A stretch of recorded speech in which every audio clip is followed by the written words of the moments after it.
अब Justin Trudeau को America को ना कहते हुए भी ये कहना पड़ेगा कि जो भी हो रहा है उसमें मेरी कोई गलती नहीं है।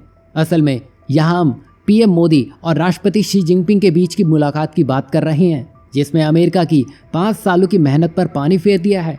तो दूसरी ओर जर्मनी ने ब्रिक्स की मीटिंग से पहले ही कह दिया कि वो भारत की जो शर्त बोलेगा वो मानने के लिए तैयार है। साथ ही हम 100% टेक्नोलॉजी ट्रांसफर के लिए भी तैयार हैं। जैसा कि आप देख पा रहे हैं, दुनिया का ध्यान इस समय ब्रिक्स पर है।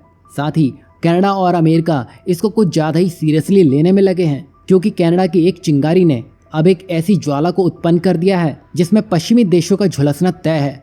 क्योंकि यहाँ अमेरिका इस कोशिश में था कि मोदी और शी जिनपिंग की मुलाकात ना हो, लेकिन कनाडा के एक ब्लंडर ने सारा खेल बिगाड़ कर रख दिया है। क्योंकि हाल ही में पीएम मोदी और शी जिनपिंग ने कजान में ब्रिक्स के साइडलाइन पर द्विपक्षीय बातचीत की है। और ये खास इसलिए भी है क्योंकि यहाँ दोनों नेता 5 साल में पहली बार मिले हैं, जो कि बड़ी बात है। क्योंकि अगर इस मीटिंग में अगर चीन और भारत में सहमति बन गई तो लोग रूस यूक्रेन का मुद्दा भूल जाएंगे। क्योंकि भारत चीन दुनिया की 2 ऐसी बड़ी ताकतें हैं जो अगर एक हो गई तो ना ही पश्चिमी देशों के हाथ में कुछ करने के लिए होगा और ना ही अमेरिका के। क्योंकि इस समिट में भारत का प्रतिनिधित्व PM Modi, doctor S Jaishankar और अजीत डोभाल कर रहे हैं, जो भारतीय विदेश नीति में महत्वपूर्ण भूमिका निभा रहे हैं, जिसकी वजह से पिछले कुछ दिनों में भारत और चीन के संबंधों में सुधार आया है। और दोनों पक्षों ने ही स्वीकार किया है कि स्थिति 2020 की तुलना में पहले से बेहतर हो चुकी है। और ऐसा बहुत कम देखने को मिलता है जब 2 देश इंटरनेशनल बॉर्डर को स्वीकृति दे दें,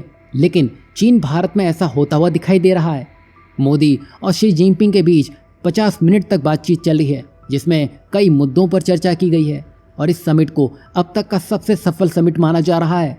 और इसके माध्यम से भारत एक मजबूत और संतुलित स्थिति में नजर आ रहा है। और आगे चलकर ब्रिक्स करेंसी को भी बड़ी महत्वपूर्ण भूमिका मिल सकती है। और तब शायद वेस्ट के पास बोलने के लिए कोई शब्द ही ना रहे। और जो कनाडा भारत पर प्रतिबंध लगाने की बात कहने में लगा था, वो तो धरे के धरे रह ही जाएंगे। साथ ही साथ 5 आइज 5 ब्लाइंड आइज बनने वाले हैं। अब हम उम्मीद कर सकते हैं चीन अपनी तरफ से सही फैसले ले। अगर ऐसा हो गया तो आप देखिएगा जियोपॉलिटिक्स में बहुत कुछ बदलता हुआ दिखाई देगा, जिसके केंद्र में सिर्फ भारत होगा। यहाँ आपको क्या लगता है, ब्रिक्स भारत को नई ताकत देने का काम करेगा या भारत को अभी और इंतजार करना होगा? तो वहीं नेक्स्ट अपडेट जर्मनी से जुड़ी हुई है, जो भारत की अहमियत अमेरिका और कनाडा से पहले समझ चुका है। यही वजह है कि जहां PM Modi BRICS meeting attend करके लौटे नहीं हैं कि अगले ही दिन यानी कि आज 24 अक्टूबर को उनकी मुलाकात जर्मनी के चांसलर ओलाफ से होने वाली है, जिसमें बड़ी डील के साथ ही साथ 100% टेक्नोलॉजी ट्रांसफर को टेबल पर रखा जाएगा। वहीं जर्मनी के चांसलर ओलाफ अपने पूरे कैबिनेट के साथ भारत के 3 दिवसीय दौरे पर आ रहे हैं, जिसमें जर्मनी भारत की रक्षा जरूरतों को पूरी तरह से करने की बात कह चुका है। लेकिन इसके लिए भारत को रूस से हथियारों की खरीद रोकने की शर्त भी रखी गई है। आखिर जर्मनी ने भारत को इस तरह की शर्त क्यों दी है? वैसे यहाँ जर्मनी भी ये अच्छे से जानता है कि भारत और रूस के संबंध किस ओर बढ़ रहे हैं। जिस तरह जर्मनी ने इस शर्त को सामने रखा है, वो एक तरह से अमेरिका का ध्यान भटकाना चाहता है, क्योंकि भारत भी अमेरिका का एक बड़ा रक्षा साझेदार है। तो शायद जर्मनी अमेरिका को नाराज नहीं करना चाहता है। यही वजह है कि उसने इस तरह की शर्त रखी है।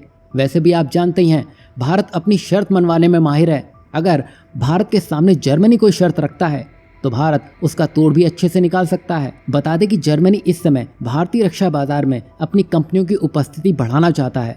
उसका खास ध्यान भारतीय नौसेना के प्रोजेक्ट P-75I सबमरीन पर है, जिसमें $7 बिलियन की डील शामिल है। वहीं जिस तरह भारत की पकड़ इंडो पैसिफिक क्षेत्र में मजबूत हो रही है, इस बात को जर्मनी अच्छे से समझता है। साथ ही जर्मनी अपनी निर्भरता चीन से घटाकर भारत पर शिफ्ट करना चाहता है। यही वजह है कि जर्मनी की कंपनियां भारत में अपना निवेश बढ़ाने में लगी है।